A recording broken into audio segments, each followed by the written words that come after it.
Hati-hati dengan rasa bersalah yang terlalu mendalam dan kemelekatan-kemelekatan yang terlalu digenggam. Jadi ceritanya aku pernah punya satu klien yang sudah 3 kali gagal menikah. Lalu kemudian dekat dengan seorang pria dan bertanya nih, nggak mungkin dia nggak ingin pernikahannya yang keempat itu gagal lagi seperti ketiga pernikahan berikutnya. 3 kali nikah, bayangin, luar biasa gitu ya. Kalau misalnya yang keempat gagal lagi, aduh nggak kebayang gitu.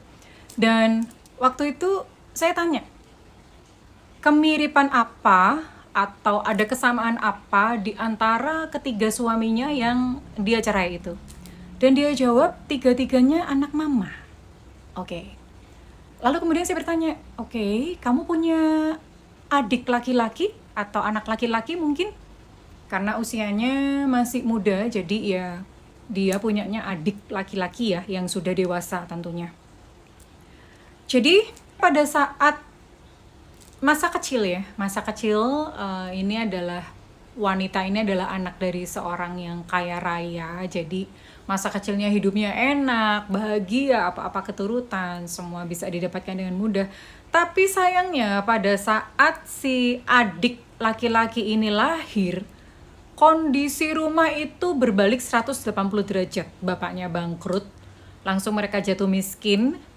Dan si adik laki-laki ini nggak bisa merasakan yang namanya hidup enak. Singkat cerita, si klien atau si wanita ini merasa dia, aduh kasihan banget ya.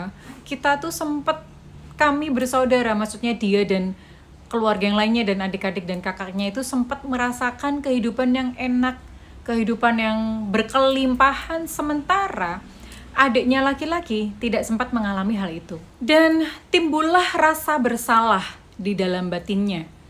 Rasa bersalahnya adalah dia menganggap kayak, ya ini tanggung jawab, harusnya itu tanggung jawab kami sekeluarga.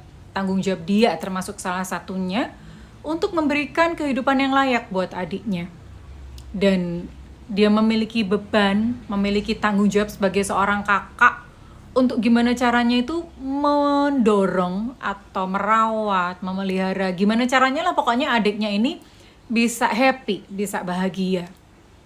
Nah itu ternyata ditumpuk selama bertahun-tahun, bahkan ketika adiknya sudah dewasa, yang namanya sudah dewasa tentu saja dia memiliki kehidupan sendiri ya, dia berusaha sendiri, dia sudah mulai bekerja. Tapi apa yang terjadi?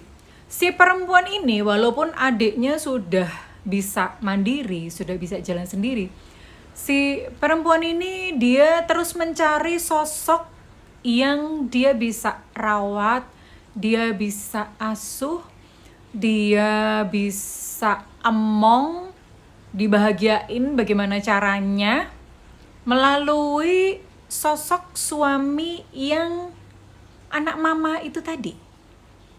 Karena ketika bertemu dengan pria-pria anak mama, dia kemudian bisa menyalurkan rasa bersalahnya, bisa mengobati rasa bersalahnya dengan provide mereka.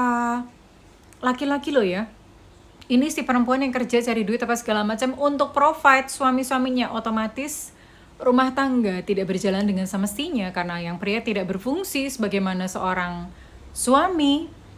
Ya begitu, ending-endingnya akhirnya bercerai.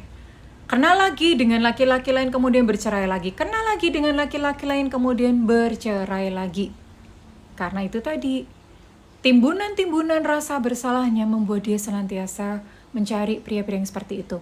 Nah lalu saya katakan kepada dia, oke, sekarang kamu coba deh sembuhin ini. Karena kalau misalnya gak sembuh, nanti pernikahan yang keempat juga pasti akan bernasib sama gitu loh.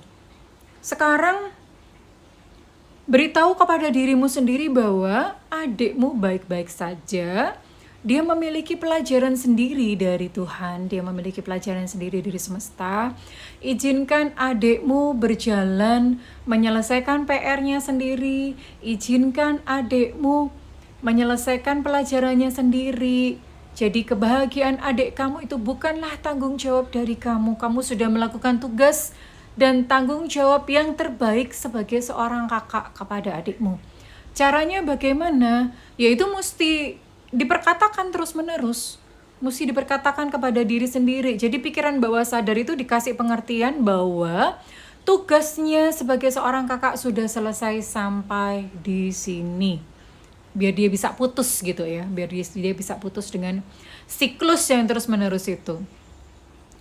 Jadi begitu, hati-hati apapun itu. Kalau misalnya kamu memiliki kayak rasa bersalah yang terus-terusan mendera, karena rasa bersalah itu akan mengejar kamu untuk kamu menebus dan membayarnya melalui kehidupan kamu sendiri.